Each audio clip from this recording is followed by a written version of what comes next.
ಪಂಚಮಸಾಲಿ ಶ್ರೀಗಳನ್ನ ವಶಕ್ಕೆ ಪಡೆದಿದ್ದಾರೆ ಪೊಲೀಸರು. ಇಷ್ಟು ಹೊತ್ತು ಸತಾಯಿಸಿದ್ದಂತಹ ಸ್ವಾಮೀಜಿ ಕೊನೆಗೀಗ ಪೊಲೀಸರು ವಶಕ್ಕೆ ಪಡ್ಕೊಂಡಿದ್ದಾರೆ. ಸ್ವಾಮೀಜಿಯನ್ನ ಪೊಲೀಸರು ವಶಕ್ಕೆ ಪಡೆದು ಕಾರ್ನಲ್ಲಿ ಕರೆದೊಯ್ದಿದ್ದಾರೆ. ಪಂಚಮಸಾಲಿ ಶ್ರೀಗಳನ್ನ ಈಗ ಪೊಲೀಸರು ವಶಕ್ಕೆ ಪಡೆದಿದ್ದಾರೆ. ಯಾಕಂದ್ರೆ ಶ್ರೀಗಳು ಇಲ್ಲ, ನಾನು ರಸ್ತೆಯಲ್ಲೇ ಕುಳಿತು ಹೋರಾಟವನ್ನ ಮುಂದುವರಿಸ್ತೀನಿ, ಇಲ್ಲಿಗೆ ಮುಖ್ಯಮಂತ್ರಿಗಳು ಬರಲಿ ಅನ್ನುವಂತಹ ಆಗ್ರಹವನ್ನ ವ್ಯಕ್ತಪಡಿಸಿದ್ರು. ಪರಿಣಾಮ ಈಗ ಸ್ವಾಮೀಜಿಗಳನ್ನ ಪೊಲೀಸರು ವಶಕ್ಕೆ ಪಡ್ಕೊಂಡಿದ್ದಾರೆ. ಇಷ್ಟು ಹೊತ್ತುಗಳ ಕಾಲ ಅವ್ರನ್ನ ವಶಕ್ಕೆ ಪಡೆಯುವ ವಿಷಯದಲ್ಲಿ ಒಂದಷ್ಟು ಹಗ್ಗ ಜಗ್ಗಾಟ ಆಗಿತ್ತು. ಶ್ರೀಗಳು ಸತಾಯಿಸ್ತಾ ಇದ್ರು. ಕೊನೆಗೆ ಈಗ ಪೊಲೀಸರ ಕಾರ್ನಲ್ಲಿ ಪಂಚಮಸಾಲಿ ಶ್ರೀಗಳನ್ನ ವಶಕ್ಕೆ ಪಡ್ಕೊಳ್ಳಲಾಗಿದೆ. ಜಯಮೃತ್ಯುಂಜಯ ಶ್ರೀಗಳು ಸರ್ಕಾರದ ವಿರುದ್ಧ ಆಕ್ರೋಶವನ್ನ ಈ ಸಂದರ್ಭದಲ್ಲಿ ವ್ಯಕ್ತಪಡಿಸಿದ್ದಾರೆ. ಇದು ಲಿಂಗಾಯತ ವಿರೋಧಿ ಸರ್ಕಾರ, ಲಿಂಗಾಯತ ಹೋರಾಟದ ನೇತೃತ್ವವನ್ನು ವಹಿಸಿ ಅಧಿಕಾರಕ್ಕೆ ಬಂದು ಲಿಂಗಾಯತ ಸಮುದಾಯದ ಒಂದು ಮತಭಿಕ್ಷೆಯ ಮೂಲಕ ಅಧಿಕಾರಕ್ಕೆ ಬಂದು ಈಗ ನಮ್ಮ ಸಮುದಾಯಕ್ಕೆ ಅನ್ಯಾಯವನ್ನ ಎಸಗ್ತಾ ಇದೆ ಅಂತ ಆಕ್ರೋಶ ಹೊರಹಾಕಿದ್ದಾರೆ. ಇನ್ನಷ್ಟು ಅಪ್ಡೇಟ್ಸ್ ಕೊಡ್ತಾರೆ ನಮ್ಮ ಪ್ರತಿನಿಧಿ ಸುಕೇಶ. ಶ್ರೀಗಳನ್ನು ಕೂಡ ಈಗ ವಶಕ್ಕೆ ಪಡೆಯಲಾಗಿದೆ. ಶ್ರೀಗಳು ರಸ್ತೆಯಲ್ಲೇ ಕುಳಿತು ನನ್ನ ಹೋರಾಟ ಮುಂದುವರಿಸ್ತೀನಿ ಅಂತ ಹೇಳಿ ಮುಖ್ಯಮಂತ್ರಿಗಳೇ ಇಲ್ಲಿಗೆ ಬರಬೇಕು ಅಂತ ಆಗ್ರಹಿಸಿದ್ರು. ಸೊ ಈಗ ಏನಾಗ್ತಾ ಇದೆ ಅಲ್ಲಿ?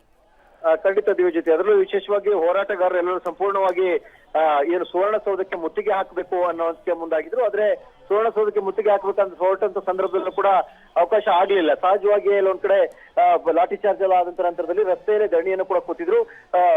ಏನು ಯತ್ನಾಳ್ ಅವರು ಜೊತೆಗೆ ಸ್ವಾಮೀಜಿಯವರು ಕೂಡ. ಆದ್ರೆ ಯತ್ನಾಳ್ ಅವ್ರನ್ನ ಪೊಲೀಸರು ವಶಕ್ಕೆ ಪಡಿತಾರೆ. ಆದ್ರೆ ಸ್ವಾಮೀಜಿಯವರು ಪೊಲೀಸ್ ವಶಕ್ಕೆ ಬಂದಿರಲಿಲ್ಲ.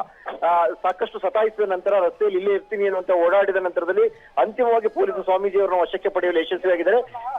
ಯಶಸ್ವಿಯಾಗಿ ಈಗ ಅವ್ರನ್ನ ಒಂದು ಕಾರ್ನಲ್ಲಿ ಪೊಲೀಸರು ಬಿಗಿ ಪೊಲೀಸ್ ಬಂದೋಬಸ್ತಲ್ಲಿ ಅವ್ರನ್ನ ಕರೆದೊಯ್ಯಲಾಗ್ತಾ ಇದೆ.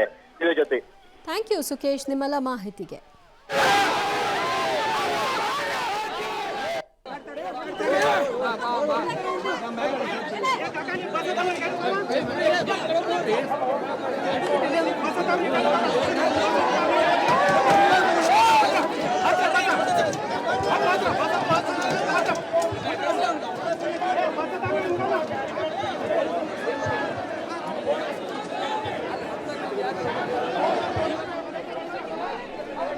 ಓಕೆ, ಬೆಳಗಾವಿಯಲ್ಲಿ ಪಂಚಮಸಾಲಿಗಳ ಹೋರಾಟ ತೀವ್ರ ಸ್ವರೂಪವನ್ನು ಪಡೆದುಕೊಂಡದ್ದು. ಈಗ ಪ್ರತಿಭಟನಾಕಾರರನ್ನ ವಶಕ್ಕೆ ಪಡೆಯುವಂತಹ ಕೆಲಸವನ್ನ ಪೊಲೀಸರು ನಿರಂತರವಾಗಿ ಮುಂದುವರಿಸ್ತಾ ಇದ್ದಾರೆ.